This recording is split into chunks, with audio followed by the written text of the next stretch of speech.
સાબરકાંઠા જિલ્લા આયોજન મંડળની બેઠક યોજાઈ। સાબરકાંઠા જિલ્લાના પ્રભારી મંત્રી બળવંતસિંહ રાજપૂતની અધ્યક્ષતામાં જિલ્લા આયોજન મંડળની બેઠક મળી।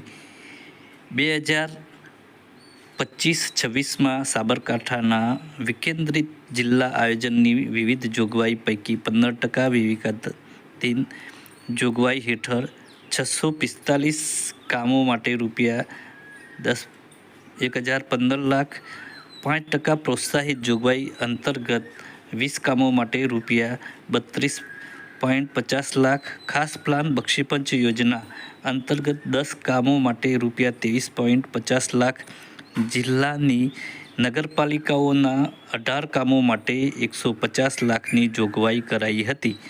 જિલ્લાના મંજૂર થયેલ પ્રજાલક્ષી વિકાસ કામો ઝડપી પૂર્ણ કરવા અને કામોની પ્રગતિ અહેવાલ આપવા રજૂ કરવા માટે જણાવ્યું હતું। MTV news Sabarkantha.